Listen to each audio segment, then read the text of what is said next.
안녕하세요. 뉴스반장입니다.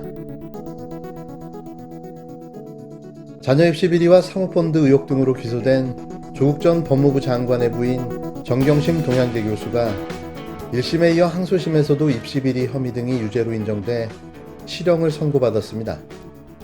추가로 드러난 조민 씨 친구의 양심 선언도, 대구 MBC가 연속 보도한 최성해 청장의 위증과 검찰, 그리고 국힘당 커넥션에 대한 정황 증거도 모두 받아들여지지 않았는데요. 대체 뭘 보고 이런 판결을 내린 걸까요? 판결이 무슨 낙장 불입입니까? 판사가 무슨 절대 지존인가요? 실수가 있고 판결에 영향을 미칠 만한 증거와 정황이 나왔다면 다시 면밀히 사건을 검토하고 심사숙고해서 모두가 납득할 만한 판결을 내놔야 하는 겁니다. 그 알량한 재판관의 자존심을 지키려고, 아니, 검찰과의 의리를 지키기 위해 이런 판결을 내놓았다고 밖에는 볼 수가 없는데요. 만일 당신들이 내린 판결이 잘못됐다면 그건 누가 책임을 지나요? 아마도 그건 국가가 책임을 지겠죠. 그러니까 당신들은 아무런 책임이 없다는 겁니다. 이러니 한 사람의 인생을 이토록 집요하고 치밀하게 망가뜨릴 수 있는 거죠. 반드시 진실은 밝혀집니다. 그리고 반드시 당신들은 그 대가를 돌려받게 될 것입니다. 그게 진리이기 때문이죠. 재판부 교체에도 불구하고 항소심 결과는 크게 달라지지 않았습니다.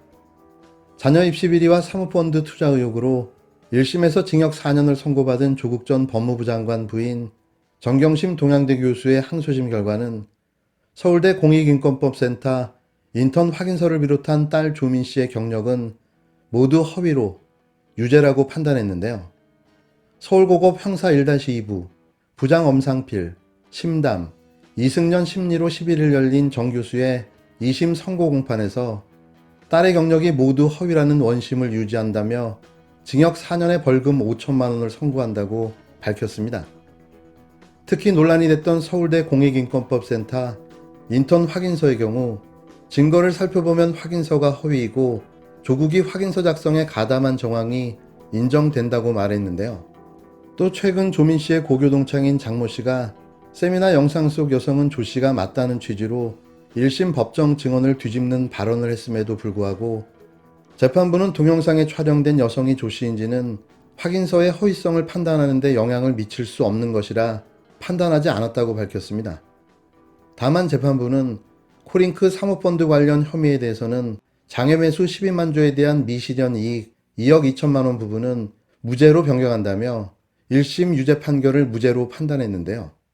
한편 아직 1심 재판이 진행 중인 조 전 장관의 경우 이날 정 교수 항소심에서 딸 입시비리 관련 부분이 모두 유죄 선고를 받음에 따라 판결은 매우 비관적인 상황이 전개될 것으로 예상됩니다.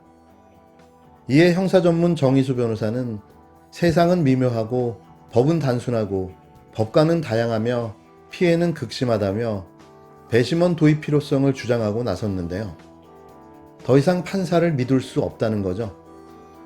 이번 2심 재판을 맡아 판결을 내린 판사들의 이력을 보면 왜 이런 판결이 나올 수밖에 없는지를 유추해 볼 수 있습니다. 엄상필 판사는 북한 관련 토크 콘서트, 국가보안법 위반 혐의 적용 수사, 성완종 리스트 수사, 라임 자산운용 환매 중단 사태 수사 등의 재판을 맡아 판결을 내려왔는데요.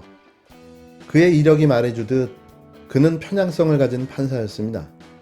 심담 판사 또한 대선 불법행위 국정원 직원 셀프 감금 관련 야당 의원 감금죄 적용 수사, 민중 총궐기 집회 참가자와 한상균 민주노총 위원장 수사를 재판했으며 이승년 판사는 4.16 세월호 참사 책임규명 수사, 라임 자산운용 환매 중단 사태 수사를 맡아 재판을 진행해 오고 있습니다. 이미 위 사건들과 관련해 판결은 나와 있는데요. 3명의 판사 모두 특정 성향의 판사였다는 사실만 감지될 뿐인 거죠. 정경심 교수가 항소심에서 징역 4년을 선고받은 가운데 한동훈 검사장이 부당한 공격들이 있었지만 끝까지 할 일을 할 것이라고 밝혔는데요. 그는 대부분의 핵심 범죄들에 대해 지난 2년 동안 터무니없는 왜곡과 부당한 공격에도 불구하고 1심에 이어 항소심에도 징역 4년 유죄 판결이 선고됐다고 소리 높여 외쳤는데요.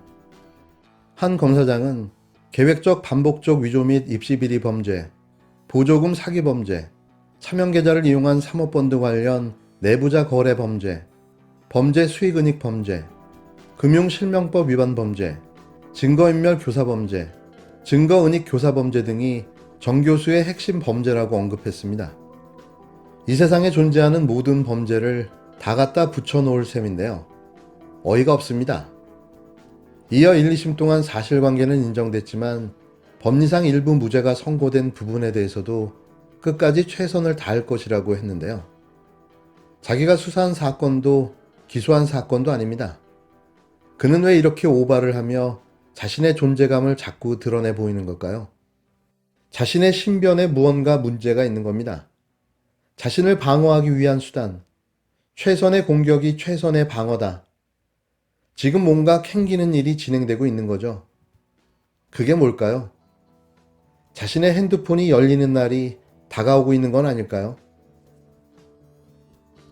이스라엘 모사드가 나치 잔당을 지원했다는 격이에요. 우리 국정원이 일본 우익들을 지원했다는 겁니다. 나아가서는 우리의 단체들, 예를 들어 위안부 단체나 독도 단체가 일본을 방문할 때 일본 쪽에 정보를 넘겨줘서 일본 극우 단체들이 그 독도 관련 단체나 위안부 단체를 막도록, 이게 무슨 이적 핵입니까? 예. 그리고 그 과정에 예를 들어서 일본 공안 쪽에 연락을 해서 입국 심사받는 우리 단체들 관계자 속옷까지 다 뒤지라고 했다는 거 아니에요? 이거는 반역이죠, 반역. 표면적으로 이 내용만 보면. 거꾸로 일본 단체, 일본 극우가 우리나라에 들어올 때는 접대했다는 거 아닙니까? 말이 안 되는 내용이라고 봅니다. 이건 충격적인 내용이고 이 기사가 쏟아져야 될 내용이라고 저는 보고. 충격적이었습니다. MBC PD수첩이 국가정보원과 일본 극우단체가 지속적인 내부 거래를 해왔으며 지난 2015년 한일 위안부 합의 과정에서 영향을 주었다는 의혹을 제기해 파장이 일고 있습니다. 10일 방영된 PD수첩에는 10일 방영된 PD수첩에는 10일 방영된 PD수첩에는 20여 년 동안 국정원 소속으로 근무했던 제보자가 등장하는데요.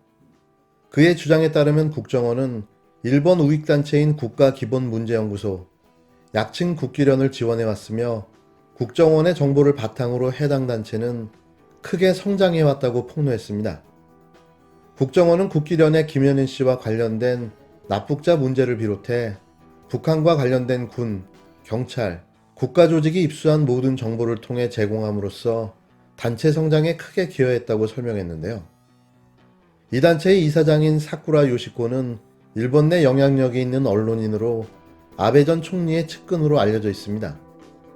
국정원 입장에서는 북한의 압박을 위해 국기련을 지원해왔다고 설명할 수 있겠지만 국정원의 지원으로 성장한 국기련은 현재 일본 내 극우 세력의 싱크탱크 역할을 담당하고 있으며 위안부 문제 등의 한일 문제에서 역사 왜곡의 선두주자로 활약하고 있는데요.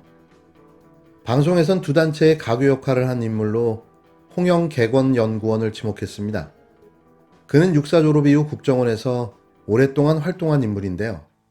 제보자는 국정원 근무 당시 이런 문제에 대해 국정원이 정치에 관여함으로써 우리 해외 정보 영역을 국내 정치에 동원하는 잘못을 저지른 사람들에 대한 문제와 한일 관계에 대한 역사적 사실을 알지 못하고 일본 측을 정확히 인식하지 못하는 데 있다고 지적하자 감사관실에서 불러 3일간 하얀방 고문을 당했다고 전했는데요. 국정원은 이후에도 계속해서 위안부 문제에 개입했으며 합의 당시 국기련은 다른 일본 언론과는 다르게 외교적으로 대단한 성과라고 칭한 걸로 알려졌는데요. 취재진은 국정원에 국기련과 홍영 씨에게 금전적 지원을 제공한 사실, 위안부 문제에 개입한 사실에 대해 물었으나 확인해 줄 수 없다는 답변을 내놓았습니다. PD수첩은 지난 7개월간 취재를 바탕으로 국정원 2부작을 보도했으며 이번 방송은 지난 6월 국정원과 하얀방 고문에 이어 두 번째 편이었는데요. 이명박근혜 때 국가정보원을 동원해 자행된 친일 행위가 이번 대선판을 흔들 전망입니다.